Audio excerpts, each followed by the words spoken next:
we will see operating system structure. Earlier we have seen what is an operating system.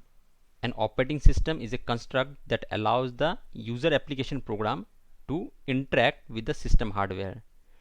Now today we'll see what is this operating system structure and why we need this. As most of the operating system are complex in structure, while designing it must be designed with utmost care so that it can function properly and modified easily. An easy way to do this is to partition the task into smaller components. Each of these parts should be well defined with clear inputs, outputs and functions. Now look at the different operating system structure. There are 4 operating system structure. These are simple structure, layered structure, microkernel structure and modular structure. So today we will see simple structure and layered structure. Let's begin with simple structure. Simple structure. In such operating systems, we do not have a well-defined structure and are small, simple and are for limited systems. The interface and the level of functionality are not well separated. MS-DOS is an example of such operating system. In MS-DOS application programs are able to access the basic input-output routines, because of which the MS-DOS is vulnerable to malicious programs and may cause the entire system to crash whenever user program fails. Also, MS-DOS was limited by the hardware of its era. That's because the Intel 8088 for which it was developed has no hardware protection and no dual mode. So the designer had no choice but to leave the base hardware accessible.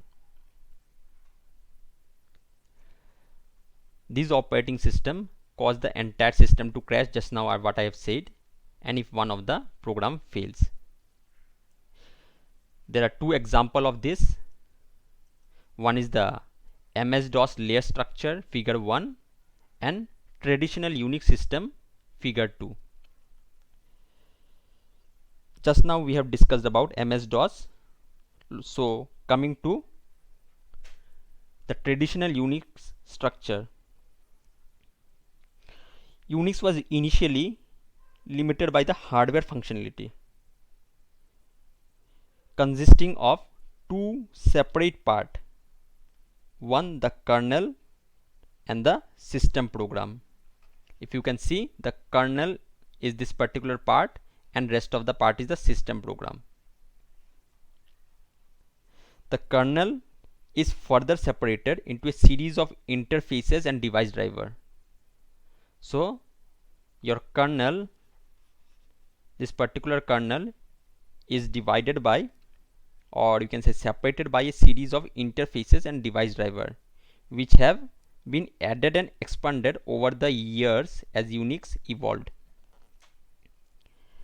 Everything below the system call interface of the kernel and above the physical hardware, this is the hardware, above the physical hardware is the kernel. Now what are the functionalities of the kernel? The kernel provides the file system, CPU scheduling, memory management and other operating system functions with the help of system calls. So what are these system calls? We'll discuss in the next topic. Our next topic is on system call. So that's for simple structure. Let us now go to the next one, which is called layer structure. From the diagram you can see that there are several rings. With the innermost ring is the hardware, followed by layer 1 or level 1, layer 1 or level 1, then multiple layers or levels, and finally the outer ring is the user interface. So that is why the name layered structure. One example of the layered operating system is the operating system, the multi-programming operating system. We have studied in the history of operating system. This was the first operating system that used the layered design, and it has 6 layers.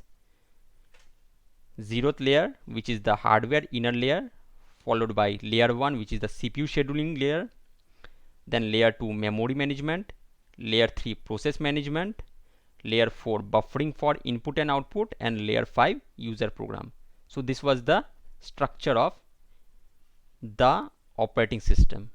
It was a multi-programming operating system. Now let us learn more about that.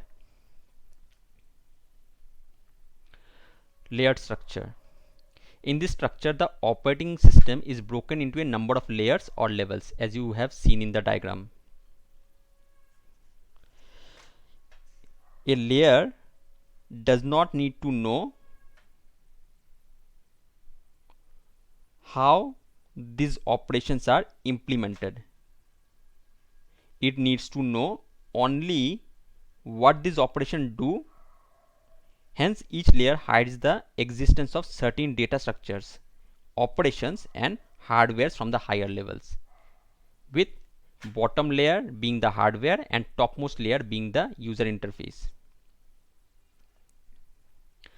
These layers are so designed that each layer uses the functions of lower level layers only.